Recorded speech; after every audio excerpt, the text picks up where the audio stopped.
Galera, eu sei que o vídeo de hoje ficou maior do que o imaginado, né? Mas querendo ou não, eu prefiro fazer tudo numa bagatela só, porque se vocês estão estudando agora pelo YouTube, então não tem problema algum vocês interromperem esse vídeo, os vídeos passados e continuar a partir de agora em outro dia, mas na próxima aula eu prometo ser muito mais sucinto e trabalhar ali numa regra de pelo menos 3 vídeos de 20 minutos para que não fique algo extremamente pesado para vocês, porque eu sei que vocês também têm responsabilidade com as demais disciplinas, tá? Então, não quero ser egocêntrico ao ponto de concentrar todas as atenções aqui na minha, tá? Então, prometo que eu terei um pouquinho mais de bom senso nos próximos vídeos, mas, sem mais delongas, nosso último vídeo de hoje é trabalhar ali a nossa partilha de bens, tá? Primeira questão que a gente vai trabalhar acerca da partilha de bens é quanto ao divórcio extrajudicial. Então, apesar da nossa lei e da própria resolução do CNJ, nossa resolução 35 de 2017, referendar que na escritura deva constar a descrição e a partilha dos bens comuns, não há como impedir tal exigência, tá? Então, por mais que a gente tenha uma imposição ali de um dever, não tem como você impor uma exigência nesse sentido, tá? Por quê? Porque o Código de Processo Civil ele vai liberar para um momento posterior a partilha dentro da regra do 731, parágrafo único, tá? Então você pode fazer a partilha de determinados bens, aliás, de todos os bens, claro, posterior ao divórcio, seja na via extrajudicial ou na via judicial, tá? Seja na via judicial por mútuo consentimento ou litigiosa, tá? Então o Código Civil ele também vai admitir o divórcio sem a prévia partilha na regra do 1581. Tá? Então, a nossa disposição legal permite a dispensa da partilha no ato do divórcio. Tá? Então, ainda assim, que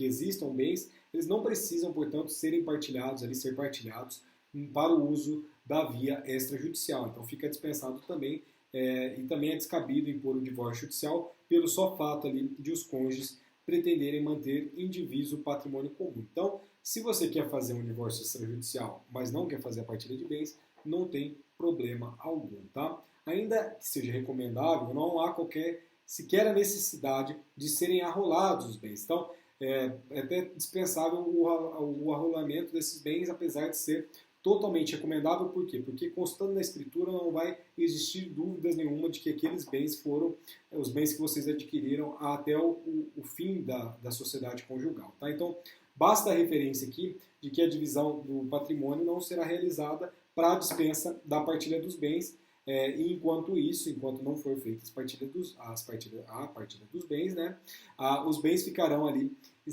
em estado de condomínio. Né? Então, eles terão ali no estado condominial na regra do concurso partes fiunt, que a gente já falou aí para vocês. Ou seja, a gente tem uma regra condominial ali aplicado para ambos os cônjuges na proporção, via de regra também, de 50% para cada um, tá? Na discussão, na possibilidade de tomada de decisão de forma mútua. Tá? Então, nada dividido em momentos posterior, quer por conveniência das partes, quer por existir ali o senso na participação, a partilha deve ser feita por contrato particular, mesmo que quando ocorre a divisão no caso de bens imóveis. Já falei para vocês, até narrei um caso aqui que eu tive na minha experiência prática, né? Então vale que entre as partes ali um contrato particular, óbvio com presença de duas testemunhas, mas esse contrato para efeitos imobiliários ele não produzirá efeitos perante terceiros. Tá? Então existe a possibilidade de você fazer uma partilha de bens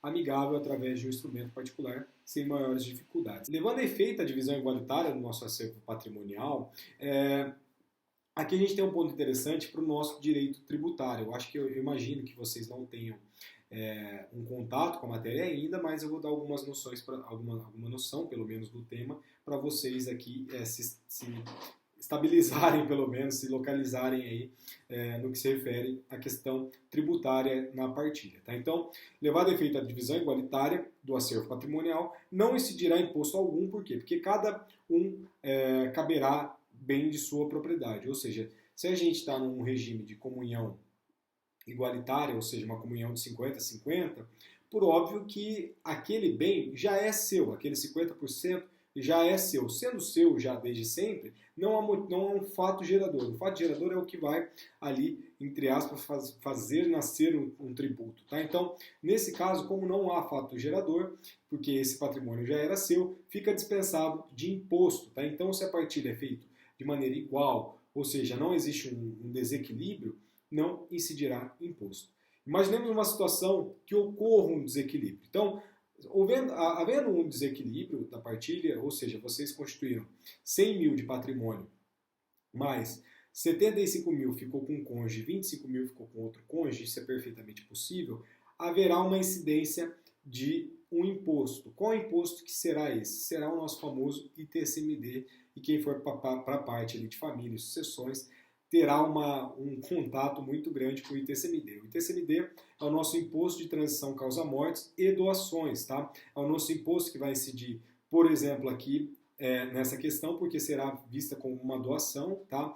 Esses 25 mil que você passa para o outro cônjuge a título não oneroso, ou seja, a título gratuito, através dessa doação, ela incidirá o ITCMD. E o ITCMD aqui no estado do Paraná é um imposto estadual. Cada estado possui um tipo de alíquota. Aqui no Paraná a alíquota é 4%, ou seja, se você tem ali 25 mil por cento de diferença de um patrimônio para outro, óbvio que vai incidir somente em cima da diferença. Então, 4% em cima do 25 mil desse exemplo que eu dei. Tá?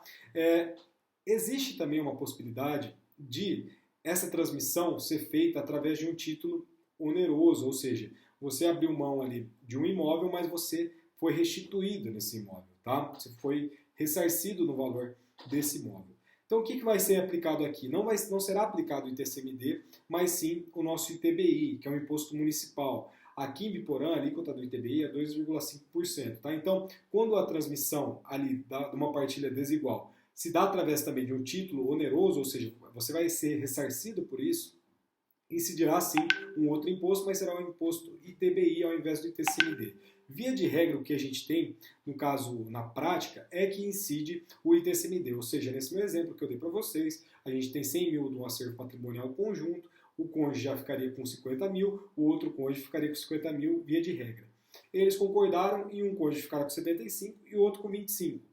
Então, há um ganho patrimonial através de uma doação de 25 mil reais. Esse ganho patrimonial incidirá o ITCMD, que é o nosso imposto de transmissão causa-mortes e doações, aqui no estado do Paraná, na alíquota de 4% em cima do proveito ali de 25 mil, tá? Não em cima dos 75. Tranquilo? Então, a gente tem o ITCMD, cada estado ali, o nosso CTN, o nosso Código Tributário Nacional, vai dispor que cada estado vai regulamentar de uma forma, autorizando também a eleição do sujeito passivo, ou seja, pode ser que seja a pessoa que está recebendo a doação ou a pessoa que fez a doação, mas aqui no estado do Paraná, via de regra e seguindo uma consequência lógica, quem é responsável, quem será o sujeito passivo e o fisco poderá cobrar no caso, a pessoa que está recebendo essa doação. Tá? Então, que ela vai ser beneficiária, ela vai ser a pessoa que vai se beneficiar desse titular da riqueza que está sendo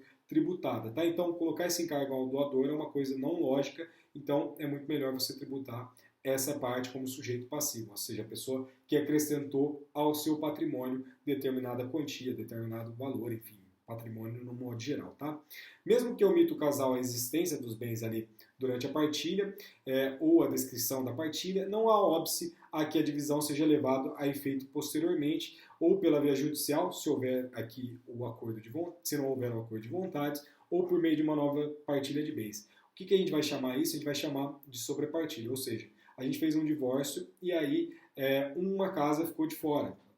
Imaginemos que a gente tem tantas casas, inúmeros imóveis, e uma residência ficou de fora, e aí essa residência ela será partilhada, essas partilhas será feita posteriormente ali. Pode ser feita tanto pela via judicial, se não tiver uma concordância do casal referente à partilha desse imóvel propriamente dito, ou através de uma escritura pública também, extrajudicial, sem maiores dificuldades, acerca de um patrimônio que não constou na primeira escritura, enfim, ou na primeira partilha, etc. Tá? Então, não existe prejuízo nenhum. Então, quando é realizada a nossa partilha, é indispensável que a escritura pública, claro, seja verbada no registro de casamento, como eu falei para vocês. Isso porque antes da partilha, como eu falei para vocês, se um dos divorciados resolve casar, é obrigatório o regime da separação legal de bens, que é uma causa suspensiva lá do casamento. Tá? Então, galera, a gente finaliza mais uma aula. A gente tem 2 atividades que eu submeti para vocês.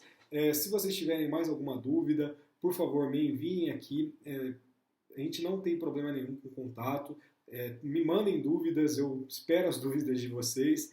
Muito obrigado novamente, desculpa por essa aula, ela ficou longa. O meu intuito é diminuir o número de minutos dessas aulas, elas estão ficando extremamente longas, né? Mas prometo que na próxima aula eu vou fazer uma aula bem reduzida para compensar o nosso avanço de tempo referente à aula de hoje. Tá? Então, muito obrigado. Se vocês estão vendo esse vídeo durante o final de semana, bom final de semana e até terça-feira que vem, tá? Valeu, galera!